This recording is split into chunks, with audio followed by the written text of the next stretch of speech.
Un grand prophète s'est levé parmi nous. Dieu a visité son peuple. Alléluia, Alléluia,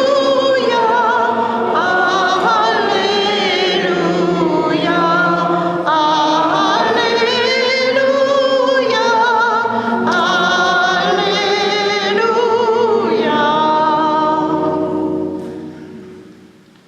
Le Seigneur soit avec vous. Avec votre esprit. Évangile de Jésus-Christ selon saint Marc.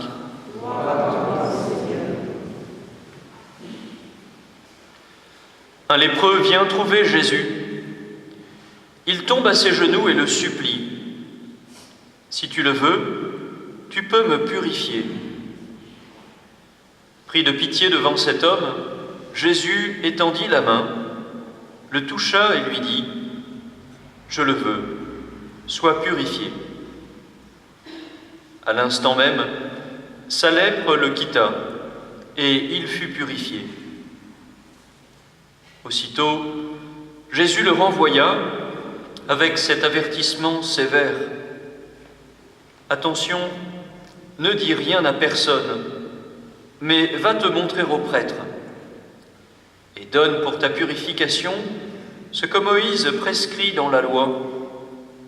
Ta guérison sera pour les gens un témoignage. » Une fois parti, cet homme se mit à proclamer et à répandre la nouvelle, de sorte qu'il n'était plus possible à Jésus d'entrer ouvertement dans une ville. Il était obligé d'éviter les lieux habités, mais de partout, on venait à lui. Acclamons la parole de Dieu. Louange à toi, Seigneur Jésus.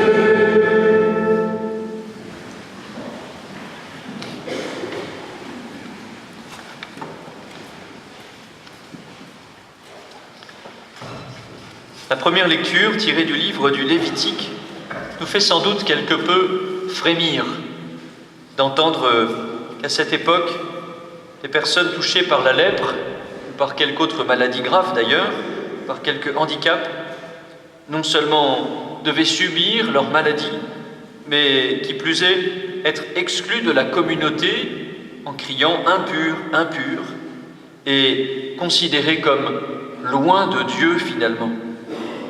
Oui, cela est propre à nous scandaliser. Nous sommes pleins d'incompréhension devant une telle manière de faire et de penser. Et pourtant, le changement opéré par Jésus, comme nous l'avons entendu dans l'Évangile, met beaucoup de temps avant de nous toucher, car sans doute qu'on dit encore, ou en tout cas avons-nous entendu dire parfois, lorsque telle personne est touchée, soit par la maladie, soit par telle épreuve, le bon Dieu l'a puni. Sans doute avons-nous entendu dire de temps en temps « Qu'est-ce que j'ai fait au bon Dieu pour mériter cela ?»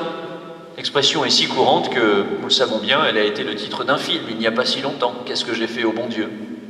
Nous avons toujours cette idée quelque part que le sort, lorsqu'il s'acharne sur nous, est un sort qui est jeté par Dieu. Alors essayons de comprendre un peu mieux quelle est l'origine de cette pratique et la révolution que Jésus vient, lui, au contraire, opérer. D'abord, si quelqu'un était considéré comme impur à cette époque de Moïse, et nous l'avons entendu encore au temps de Jésus, c'est d'abord et avant tout parce qu'il manifestait un désordre dans la création. Vous savez que quand Dieu crée, dans le livre de la Genèse, la première chose qu'il fait, c'est de mettre les choses dans leur ordre, parce que Dieu est toujours plus du côté de l'harmonie que de la disharmonie. Dieu est pour le bonheur plus que pour le désordre, et le bonheur est sans doute connoté à un certain ordre dans lequel les choses se déroulent de manière plus paisible. Ça n'est pas un ordre militaire, c'est un ordre qui exprime la paix, le fait que les choses se passent paisiblement et que tout va son chemin. Alors lorsque il y a comme une erreur dans la nature ou dans la création, on considère que c'est une offense à l'ordre de Dieu et à la paix de Dieu. Dans le livre de la Genèse, à nouveau pour y revenir, Tout est mis en ordre. L'expression, au début, tout était informe et vide. C'est une expression qu'on a reprise en hébreu, parfois en français, même si c'est un peu tombé en désuétude comme expression. Tout était tohu bohu. Quand on dit qu'est-ce que c'est que ce tohu bohu, ça veut dire qu'est-ce que c'est que ce désordre. Eh bien, contribuer au désordre, c'était donc nuire à la gloire de Dieu. Il aura fallu donc que Jésus vienne pour manifester que Dieu est bien dans la paix, il est bien dans l'ordre, mais Dieu ne condamne pas le désordre et surtout que la maladie, le malheur, la souffrance sont un échec dans le plan de Dieu, ne sont pas voulus par Dieu. Jésus est celui qui montre qu'au contraire, lorsque Dieu vient, loin d'être repoussé par ceux qui subissent la maladie, la souffrance, au contraire, Dieu est attiré par eux pour les relever, pour les accompagner, pour leur manifester sa compassion, son amour. Et finalement, d'une certaine manière, même si Dieu ne souffre pas, puisqu'il est éternel, que Dieu a compassion puisqu'il est miséricordieux. Miséricordieux, cela veut dire avoir le cœur attiré par la misère.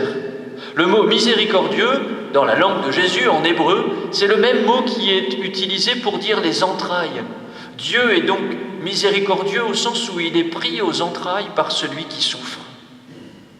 Et Jésus, en venant guérir le lépreux, montre que la bonne nouvelle s'accomplit. Le lépreux est purifié. Non seulement il est guéri, mais il est à nouveau inclus dans la communauté, puisqu'il va montrer ce signe de sa guérison au prêtre, et ainsi il peut être réintégré dans la communauté. Et mieux encore, en étant purifié, rendu pur, il est à nouveau considéré comme ami de Dieu. Celui qui est purifié est considéré comme ami de Dieu. Cette bonne nouvelle, Jésus va non seulement l'accomplir pour le lépreux, mais pour de nombreux malades.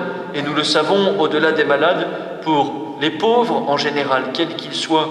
Jésus qui plus tard déclarera aux disciples de Jean qui viennent le voir et qui donnera comme signe qu'il est bien le Messie, « Allez rapporter à Jean ce que vous entendez et voyez.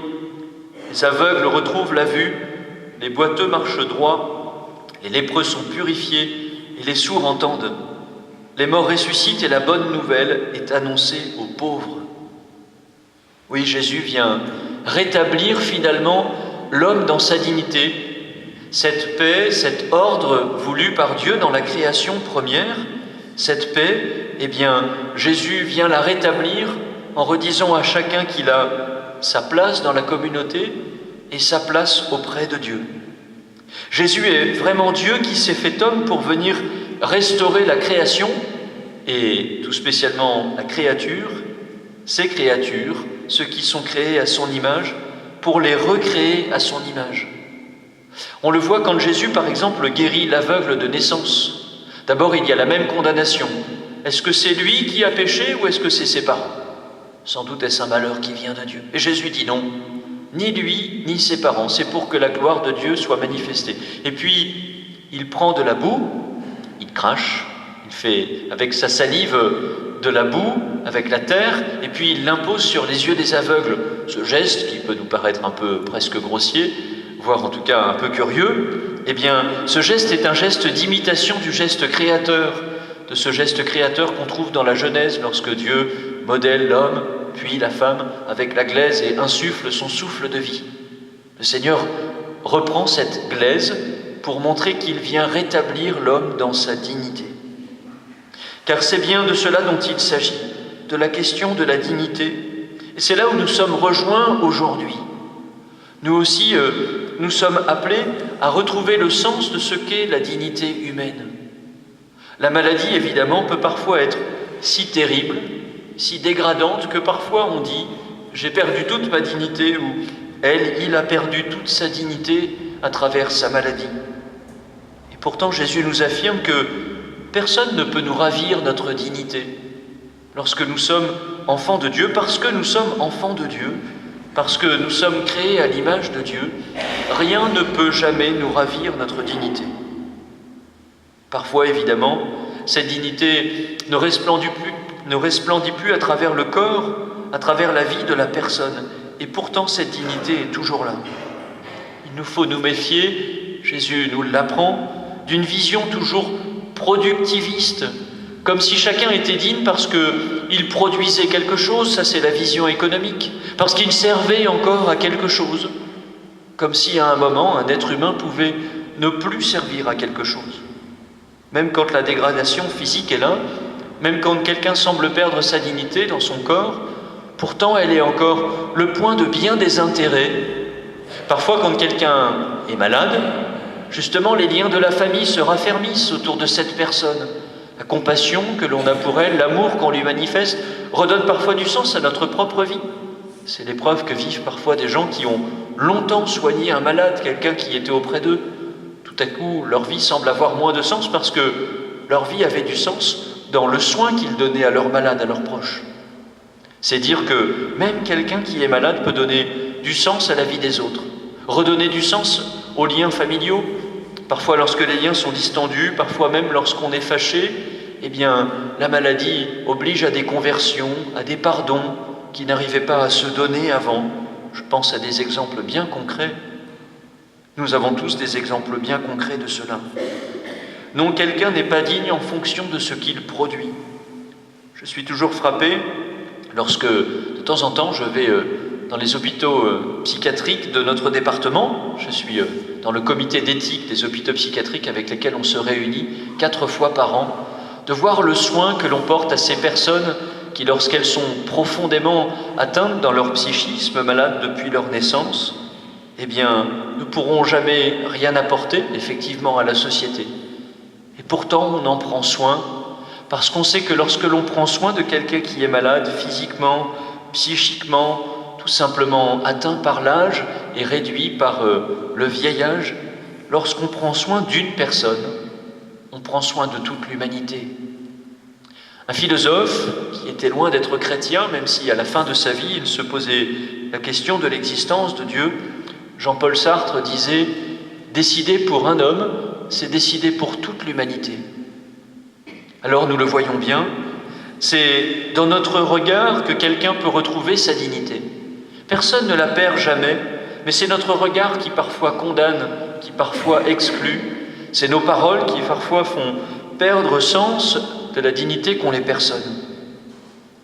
À nous, donc, de prêter attention à ceux qui sont malades ou handicapés, à ceux que nous jugeons ou excluons sur leur physique, parfois tout simplement même sur leur classe sociale.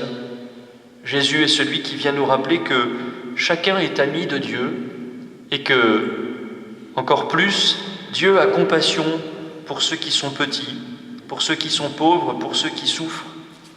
Le Seigneur vient nous rappeler que notre mission est de rétablir la communion des hommes entre eux et des hommes avec Dieu, et peut-être même la communion des personnes avec elles-mêmes, l'amour de soi sans lequel on ne peut pas aimer le prochain et se savoir aimer de Dieu.